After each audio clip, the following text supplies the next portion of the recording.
បាទជំរាបសួរបងប្អូនណាទោះបីជារវល់ប្រព័ន្ធណាក៏ដោយក៏មិនភ្លេចថតរបាយការណ៍ AI Casio ជូនបងប្អូនមើលដែរអូខេណាបាទនេះណានៅខាងក្រោមនេះគឺជាថ្ងៃទី23ណាថ្ងៃទី23ខែ5ឆ្នាំ2025ណាបាទ23ខែ5 2025កណនី10000នៅក្នុងថ្ងៃនេះវារកបាន 66.47 ណាបាទថ្ងៃ23ខែ5 2025 10000បាទបូកកលឹកសិប្បនិមិត្ត AI រកបាន 66.47 តោះឥឡូវយើងទៅមើលគណនី 20000 បាទនេះគណនីដើម 20000 ណាថ្ងៃហ្នឹងណាបាទថ្ងៃហ្នឹងគឺថ្ងៃនៅលើនេះក៏មាន23ខែ5 2025ណាកុំឲ្យថាខ្ញុំកែរបាយការណ៍ដូររបាយការណ៍ព្រោះមានអ្នកខ្លះថារបាយការណ៍ចិត្តធ្វើណានេះអានេះគឺជាថ្ងៃខែ original នៅក្នុងកុំព្យូទ័រម៉ោងក្នុងកុំព្យូទ័រម្ដងថ្ងៃ23គេណានេះឃើញទេបាទ23ណាបាទ23ខែ5ណាបាទ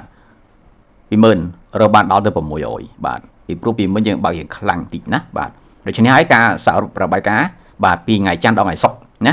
ពីថ្ងៃច័ន្ទដល់ថ្ងៃសុក្រចាំមើលយើងយកហៅថាមួយអាទិត្យណានេះថ្ងៃច័ន្ទដល់ថ្ងៃសុក្រណារយៈពេល5ថ្ងៃណាតើបុគ្គលិក AI ធ្វើបានប៉ុន្មានអូខេបាទកណនី 20000 រយៈពេល5ថ្ងៃបុគ្គលិក AI រកបានរហូតដល់1595ណា1595ណាបាទ1595.77 ដុល្លារណាបាទកណនី 20000 ណា 20000 រយៈពេល5ថ្ងៃណាកណនី 20000 រយៈពេល5ថ្ងៃពីថ្ងៃច័ន្ទដល់ថ្ងៃសុក្របុគ្គលិកសិប្បនិមិត្ត AI រកវាបាន 1595.77 ដុល្លារណាបាទ 1595.77 ដុល្លារអូខេតោះឥឡូវយើងទៅមើលកណនី 10000 តើ5ថ្ងៃរកបានប៉ុន្មានបាទនេះណានេះកណនី 10000 5ថ្ងៃណាបាទ5ថ្ងៃនៃកណនី 10000 គឺរកបាន338ណា338 ដុល្លារអូខេ338ណាបាទ